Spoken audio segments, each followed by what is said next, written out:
நம்ம சேனலை பத்தி இன்னும் தெரியாம இருக்கிறவங்க கங்கை ஹெர்பல் கிச்சனை சர்ச் பண்ணிட்டு like, share, comment and subscribe பண்ணிக்கோங்க. மறக்காம பெல் ஐகானை பிரஸ் பண்ணிக்கோங்க so that you get notified. Hi viewers, வணக்கம். Welcome to Gangai herbal kitchen. சிம்பிளாகவும் ஹெல்த்தியாகவும் சூப்பரான அருமையான ஒரு ரெசிபி பார்க்கலாமா? வாங்க. காலையில் சாப்பிட்றதுக்கு ட்ரை ஃப்ரூட் ஜூஸு. நான் இது அளவு எல்லாமே உங்களுக்கு ஷார்ட்ஸில் கொடுத்துருக்கேன், வீடியோவில் கொடுத்துருக்கேன். வேணுன்றவங்க போய் செக் பண்ணி பார்த்துக்கோங்க.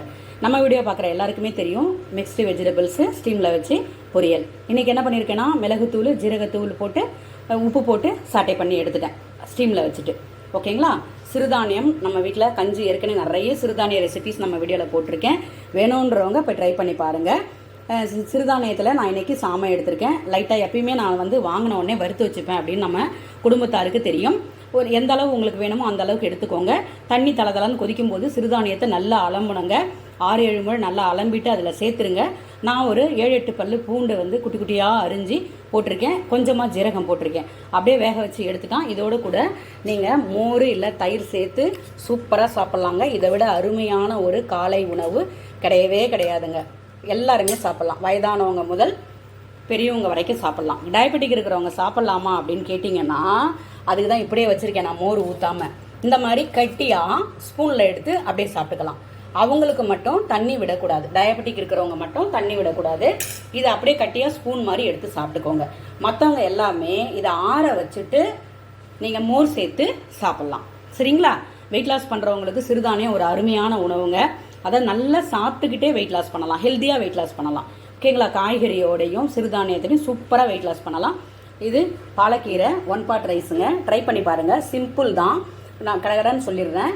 கொஞ்சமாக நெய் விட்டுக்கோங்க, ஜீரகம் கொஞ்சம், பெருஞ்சீரகம் கொஞ்சம் சேர்த்துக்கோங்க. சின்ன வெங்காயம் போட்டு வதக்கிடுங்க. அப்போ என்ன பண்ணுங்கள், ஒரு பச்சை மிளகாய் நீட்டில் கீனி இதை பாருங்கள் போட்டிருக்கேன்னா, பச்சை மிளகாய் கீனி போட்டு வதக்கி ஒரு 3 மிளகாயை எடுத்து தனியாக வச்சுக்கோங்க. வச்சுட்டு அதுக்கப்புறம் இஞ்சி பூண்டு இதெல்லாம் கட் பண்ணி போட்டாலும் சரி, பேஸ்ட்டாக போட்டாலும் சரி, உங்களுடைய ஆப்ஷன். போட்டு நல்லா வதக்கிட்டு அதுக்கப்புறம் என்ன பண்ணுங்கள், நம்ம பாலக்கீரை ஒரு கட்டு இருந்தது, அதை அப்படியே நல்லா அலம்புங்க. என்ன கீரை எப்பவுமே நல்லா ஒரு 5-6 முறை அலம்பிட்டு ஒரு பாத்திரத்தில் உப்பு போட்டு கீரையை ஒரு 10 நிமிஷம் வச்சுட்டு அதுக்கப்புறம் எடுத்து சமையல் பண்ணுங்கள். நான் செய்கிறது நமக்கு எந்த இதுவும் பண்ணாமல் நல்லா சாப்பிட்ணும், ஹெல்த்தியாக இருக்கணும். அதுக்கு தான் செய்கிறோம். அதை கொஞ்சம் கரெக்டாக பண்ணிடலாம். போட்டு கீரையை 2 பெரட்டு தான், ரொம்ப வதக்க வேண்டாம். உடனே நீங்கள் எத்தனை ஒரு டம்ளர் எடுத்துருக்கீங்கன்னா 2 டம்ளர் தண்ணி ஊற்றிக்கோங்க. நல்லா கொதிக்கிற தண்ணியை ஊற்றுனீங்கன்னா சாதம் இந்த மாதிரி நல்லா பலபலன்னு உதிரியாக வரும். பாஸ்மதி ரைஸ் என்ன பண்ணுங்கள், லைட்டாக கடாயில் போட்டு பெரட்டி, எப்பயுமே நான் வாங்கிட்டு வந்தோடனே பாஸ்மதி ரைஸ் ஆகட்டும், ஜீரக சம்பா, சிறுதானியம் எதாக இருந்தாலும் லைட்டாக ஒரு பெரட்டி ஆற வச்சு டப்பாவில் போட்டுக்கிட்டிங்கன்னா அது வண்டு வராது. நம்ம டக்குன்னு எடுத்து டக்குன்னு சமைச்சிக்கலாம். அந்த நேரத்தில் எடுத்து பார்த்துக்கிட்டு புடச்சிக்கிட்டு அப்படிலாம் உட்காந்துருக்க முடியாது. அதனால் சொல்கிறேன்.